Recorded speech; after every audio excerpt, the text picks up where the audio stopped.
right, put the can down. All right, well, one more second. Put the can down. Okay. All right, Joe, you sing the high part. You got it. Shoot-doo-wah, shoot-doo-wah.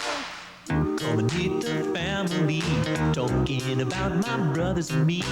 We don't have a pedigree, but we're brothers. We might follow different dreams, we might play on different teams. Where it counts behind the scenes, we're brothers. We might march to different drums, we might disagree. Don't you know when trouble comes, you can come to me, you're my family. Any curve that life may throw, anywhere the wind may blow, brother, ain't it good to know we're three? Life is full of stress and strife. You lose a lover, leave a wife. A brother's a brother for all your life, but we're brothers. Shoot-doo-wah. Good. Yeah. That's it. It's good. It's good. It's good.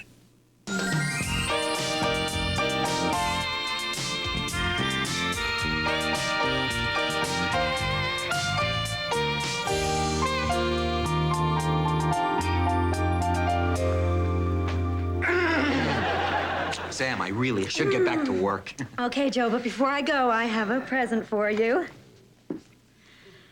An invitation to an art auction? Yeah, they're selling this beautiful antique vase, and I want you to buy it for me.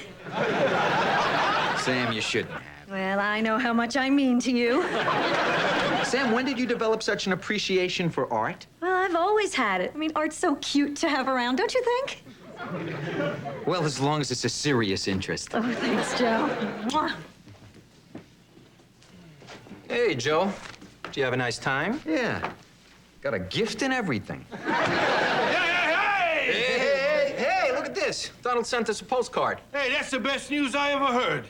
Oh, you don't even know what it says. Just knowing he's far enough away to be sending postcards is good enough for me. Hello. Oh, he says he's wrapping up that editing assignment in Nashville. Oh, like I care.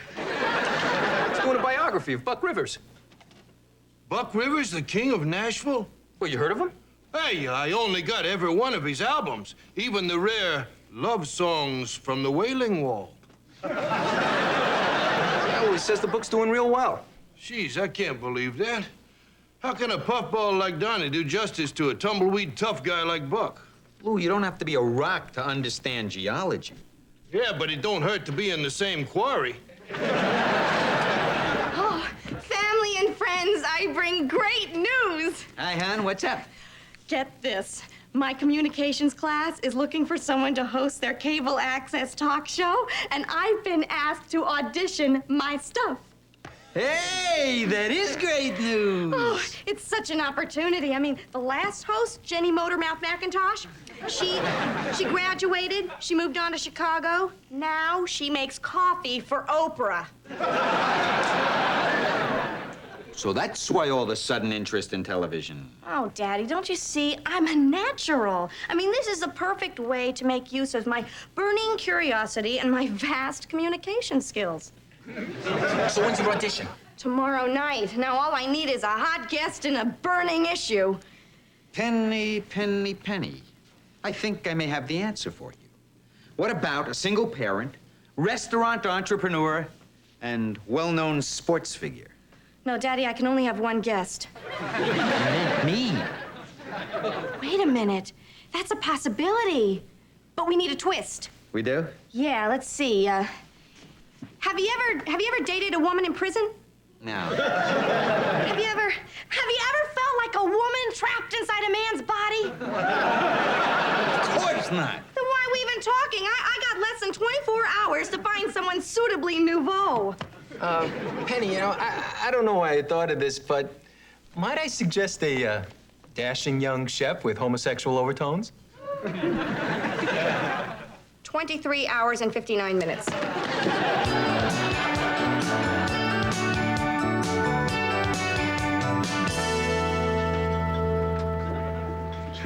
Hi, guys. Hi, hon. Hi, hun. My career's going into the toilet, and all you can say is, hi, hun. Hi, hon, how are you? Daddy, please. I still don't have a guest for my audition, and both my competitors have already booked terrific shows. Who'd they get?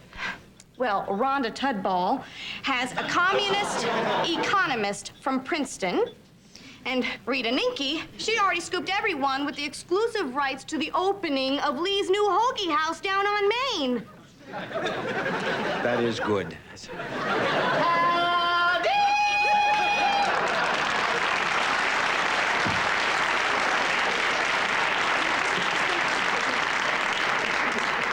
Well, if it ain't the gay caballero. Hey, Donald, how was Nashville? Cliff, it was great. Everyone down there has a story. Unfortunately, they're all the same. I got drunk, I fell down, my wife left me, and my hound dog done up and died. Donnie, I just gotta ask you. Is Buck Rivers as nice in real life as he was on his Christmas special from the Fontainebleau? I don't know, we never met. What do you mean you never met? I thought you was writing his biology. Well, it's really an expose written by his former ex-manager, Bernie. What? It's got everything. Scandals, divorces, groupies. Juicy, but not my usual cup of tea. Now, hold on here, Buck. He approves of you airing out his dirty laundry in public? We gave him every opportunity to be involved. Wait a minute. If Buck don't want you to do the book, you shouldn't do it.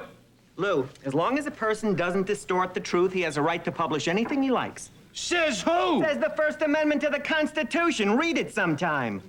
Or even better, I think Big Bird just came out with a video. Donald, I never knew you were such an expert on the Constitution. Well, I did minor in government. Never made it to the majors, huh? Donald, your range of talents never ceases to amaze me. If I had $1 for every time I've heard that. Donald, how would you like to be a guest on my cable access talk show?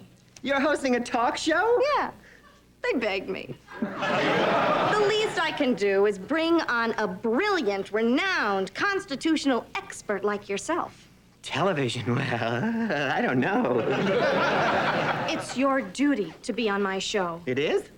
Of course. I mean, after all, the Constitution's trendy. I mean, it's timely. Well, why not? Now, when shall I pencil this into my schedule? Soon, because you're in makeup in an hour. Funny, I had the same thing penciled in at home.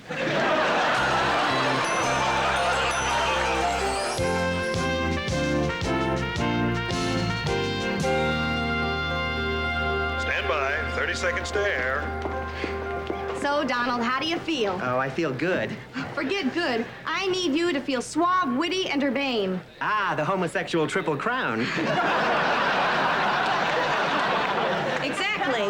Now, just relax and remember, all of Philadelphia is watching. 10 seconds, Penny. This is exciting, isn't it? Well, it's hard to live up to a title like that, but I do feel a tingle. 3 seconds. 2, 1, and cue talent. I'm Penny Waters, and I just want to say that I think Philadelphia audiences are the best.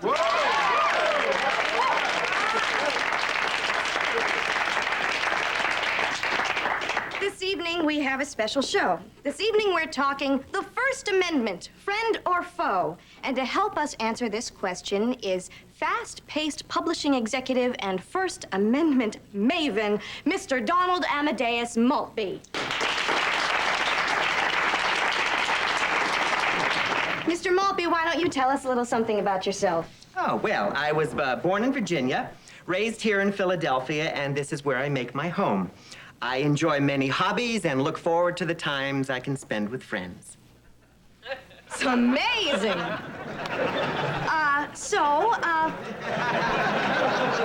Any off-the-cuff remarks about our numero uno amendment? Let's see, it translates well into any language. Really? Well, it's quite a tongue twister in Swahili. But its intent is clear. Freedom of press, speech, religion, and assembly. I like to think of it as the Fab Four. The Fab Four. Get it? So, Mr. Maltby, you feel that the First Amendment is the cornerstone of our nation, and please feel free to be clever and controversial. Well, it has defined our history. Mr. Maltby, is there something you're not telling all of us? No. Pity. Hey, when's the show gonna start? It has started. Then when's it gonna be over? Now, there's a perfect example of freedom of speech. Unfortunately, we all had to pay the price of hearing it. Well, hey, so you can't excite all of the people all of the time, but Mr. Maltby, really, let's try to excite some. Well, we could discuss my latest publishing project, The Buck Sings Here. That we could, and correct me if I'm wrong, but that was an unauthorized biography, wasn't it? Technically speaking, yes. Technically speaking, an unauthorized biography in which you exposed Mr. Rivers as a bigamist, a liar, a thief, and a fraud. Well, he's a complex man. A complex man, really. Mr. Maltby, have you no integrity? I beg your pardon? Do you really think that you can hide behind the First Amendment just so you can trash the life of an American hero? Have we forgotten freedom of the press? No, Mr. Maltby. The question is, have we misplaced dignity? This is outrageous. Mr. Maltby, you did it for the glory. Well, whatever I did, I'm not doing this anymore. He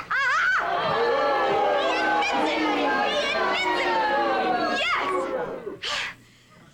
Ladies and gentlemen, it's unfortunate that you had to witness this sorry spectacle, but please remember to go home and tell all your friends. Thank you.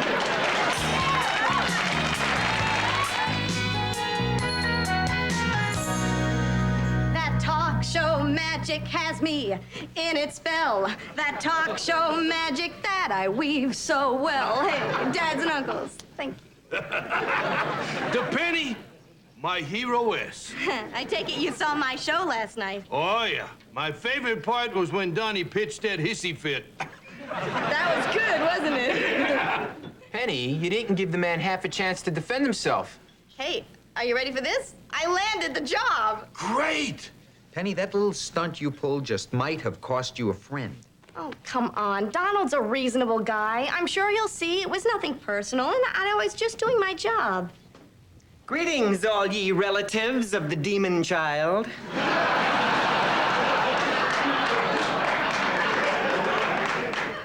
Donald, I'm sorry if I offended you last night. Penny, my mother watched that show. Really? Did you like it? She was humiliated. Her mahjong club impounded her tiles. Donald, I really am sorry. Sorry? On my way home, I stopped by the Velvet Spike, and a man in fishnet stockings called me embarrassing. Donald, you know I wouldn't hurt you for anything. Hold on. Donnie, you got just what was coming to you. You had no right to expose the assorted lifestyles of Buck Rivers. I had every right to print the truth, a right guaranteed by the Constitution for 200 years. Come on, no warranty runs that long. This from a man who thinks our forefathers were Groucho, Chico, Harpo, and Zeppo. Boys, let's not fight. At least not here, where there's no substantial ratings value. What are you saying? Don't you see? I mean, you two are the perfect guests for my next show.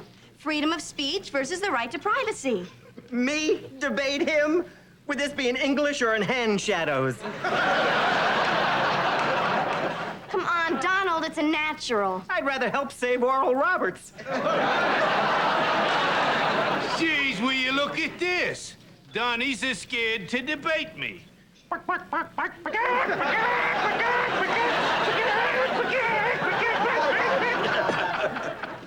I was right, he was hatched. And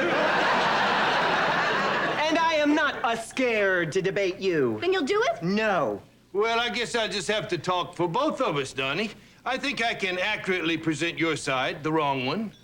You couldn't present a side of fries. Oh, yeah? I know just exactly what I'll say. Since my unsteamed opponent, Mr. Donald Maltby, cannot be here because of a condition, he has asked me to explain why he has the right to trash innocent people. I like it. You would let him go on TV and say that? Like a pistol shot. All right, I'll do it. Great! But I warn you, I'll use every rhetorical trick I know. If that's supposed to mean something to me, I missed it. Good evening. Live from the city of brotherly love, it's the Penny Waters Show.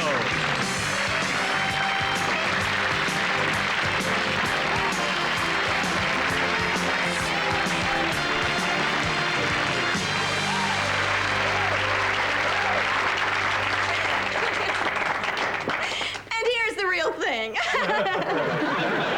Tonight we have a follow-up to our important First Amendment discussion begun last week. Returning is noted editor of The Buck Sings Here, Mr. Donald Maltby. Now, there'll be plenty of time for that later. Also joining us is country and western expert, Mr. Lou Waters, no relation.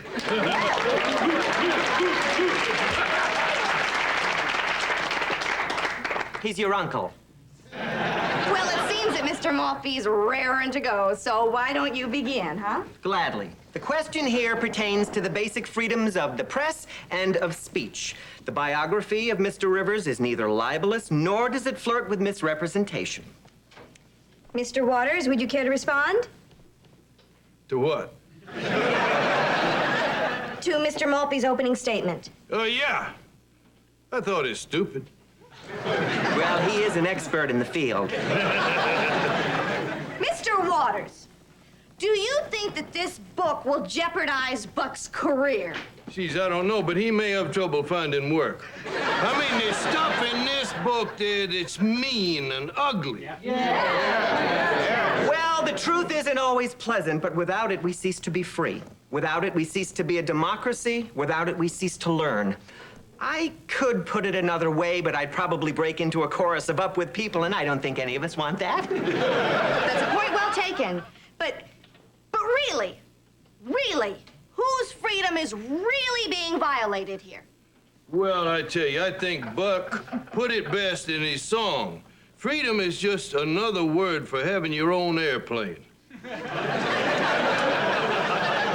Well, it's hard to argue with that lyrical lasagna, but the point is, you like his songs, don't you?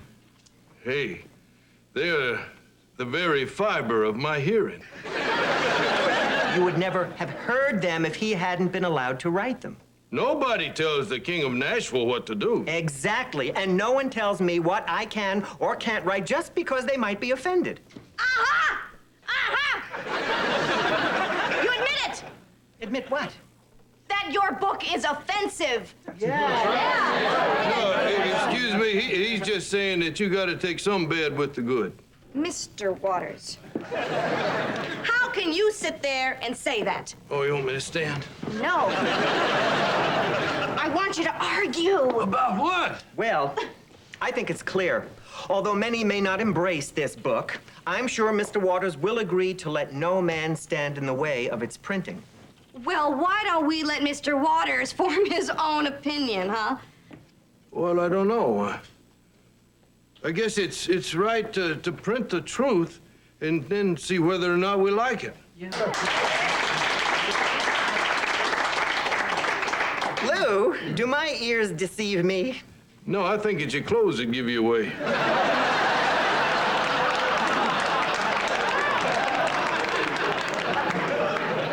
Now, wait just a New York minute. I believe we have a question here from a disbeliever. Yes, sir.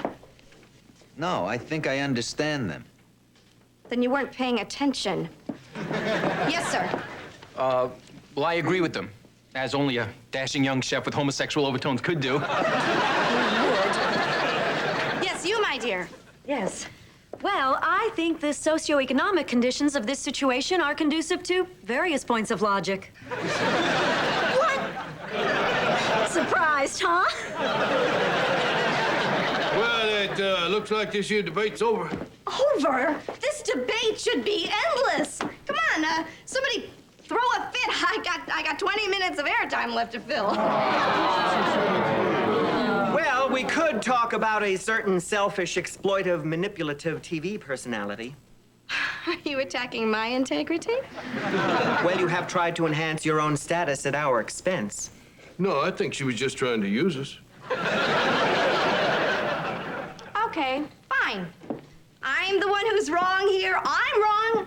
Why don't we have everybody stand up and tell me how wrong they think I am?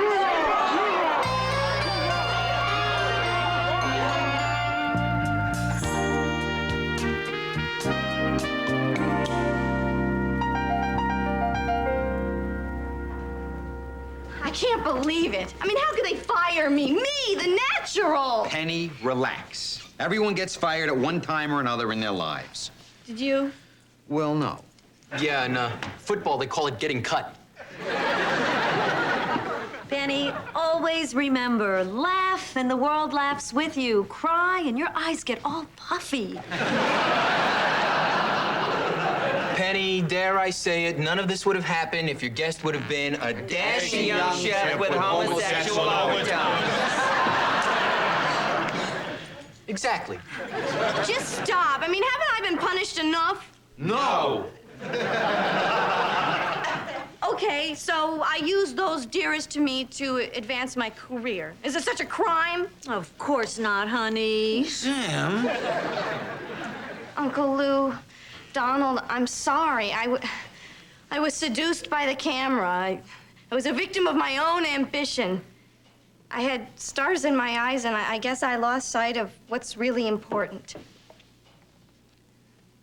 Can you ever forgive me? Can we agree on one more thing? Don't push it. But, Kay. We forgive you, Penny. Wait just a second here. I see it all clearly now. A tearful on-screen apology. I was a victim of the media. Groundswell support, a writing campaign, and, dare I say it, an Emmy. Penny, didn't you learn anything from this fiasco? Yes.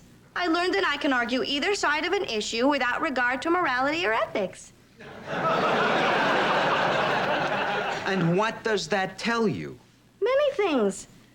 But mostly, I'd be a heck of a lawyer. Penny, you're talking a lot of work here. Hours and hours in the law library, years spent studying for the bar exam, a complete lack of any social life. Obviously, you've never been in a law library. Well, whatever you decide, I'm sure you'll be a success. Really? Yeah, you know why? Because I'm bright, attractive, and competitive? No. Because you're my little hard-nosed, hard-working, hard to control, hard to please, Daddy. hard to resist little girl. Oh, Daddy, that's sweet.